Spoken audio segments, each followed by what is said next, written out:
বিহারের ভোটার তালিকায় ভিনদেশি অনুপ্রবেশ, ভোটার তালিকায় বিপুল সংখ্যক বহিরাগতের নাম। বাংলাদেশ এবং মায়ানমারের লোকের নাম রয়েছে তালিকায়, নাম নেপালের বাসিন্দারও দাবি নির্বাচন কমিশনের। বিহারের ভোটার তালিকায় ভিনদেশি অনুপ্রবেশ, এই ভোটার তালিকা নিয়ে বিতর্ক কাটছে না। বিধানসভা নির্বাচন রয়েছে বছরের শেষ দিকে বিহারে, এবং তার আগে ভোটার তালিকায় বারবার বিতর্ক সামনে আসছে। ভোটার তালিকায় বিপুল সংখ্যক বহিরাগতের নাম এবং বাংলাদেশ ও মায়ানমারের লোকের নামও রয়েছে এই ভোটার তালিকায়, এমনটাই নির্বাচন কমিশনের তরফে জানানো হয়েছে। এবং নেপালের বাসিন্দারও নাম রয়েছে দাবি নির্বাচন কমিশনের। বহিরাগতদের নাম উঠে আসছে বিহারের ভোটার তালিকায়। বিহারের ভোটার তালিকায় ভিনদেশি অনুপ্রবেশ। জয়ন্ত চৌধুরী রয়েছেন আমাদের প্রতিনিধি ফোন লাইনে। জয়ন্তদা, এ বিষয়ে কি জানা যাচ্ছে? নির্বাচন কমিশনের তরফে কি জানানো হয়েছে? দেখো, আমরা কদিন ধরে দেখাচ্ছি এবং এটা সারা দেশেই একটা বিতর্ক, এখন বিহারের পরিসর ছেড়ে সারা দেশেই একটা বিতর্ক তৈরি হয়েছে যে বিহারে যে বিশেষ নিবিড় তালিকা সংশোধনী অভিযান শুরু হয়েছে গত 25শে জুন থেকে আগামী 25 জুলাই অবধি তা চলবে। তো সেখানে যে তথ্যগুলো, যে নথিগুলো চাওয়া হচ্ছে ভোটার তালিকা যাচাইয়ের জন্য, সেই তালিকার 11টি যাচাইয়ের যে তালিকার কথা বলা হয়েছে, যে বিষয়গুলো উল্লেখ করা হয়েছে, তার কোনোটাই প্রায় ভোটারদের কাছে নেই।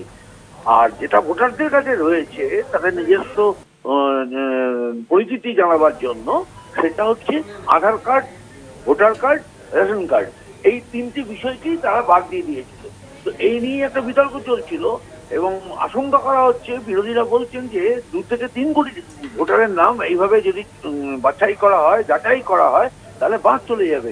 এই বিতর্কের যে আবহ, তার মধ্যে হঠাৎ আজকে নির্বাচন কমিশন একটি সংবাদ সংস্থাকে জানিয়েছে যে বিহারে ইতিমধ্যে তারা যে সংশোধনী অভিযান করেছে, সেখানে 3টে প্রতিবেশী রাষ্ট্রের নাগরিকদের নাম পাওয়া যাচ্ছে। কোন 3টে? একটা হচ্ছে বাংলাদেশ, তারপর হচ্ছে নেপাল এবং মায়ানমার। এই 3টে রাষ্ট্রের মানুষের নাম নাকি ভোটার লিস্টে রয়েছে বলে তারা দাবি করেছে। অর্থাৎ তারা বলতে চাইছে, তারা যে পদ্ধতি নিয়েছে, যে সংশোধনের পদ্ধতি নিয়েছে, সেটা যে যথাযথ হচ্ছে, সেটা যে যুক্তিপূর্ণ হচ্ছে, সেই সওয়ালটা করবারই একটা অন্যতম অস্ত্র হিসেবে এই তথ্যটা তারা সামনে তুলে ধরেছে।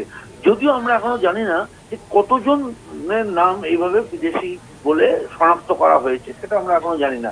তবে এইটা নির্বাচন কমিশন এখন পর্যন্ত চেষ্টা করছে, কারণ আমরা জানি এর মধ্যে সুপ্রিম কোর্টে একটি মামলা হয়েছে। সুপ্রিম কোর্ট বলেছে যে আপাতত কোনো স্থগিত আদেশ দেয়নি, সুপ্রিম কোর্ট চালিয়ে যেতে বলেছে এই প্রক্রিয়াটা।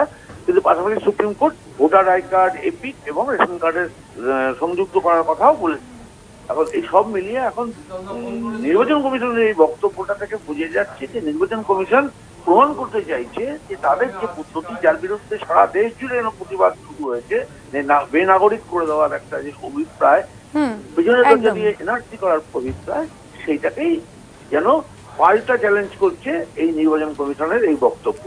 ধন্যবাদ জয়ন্তদা।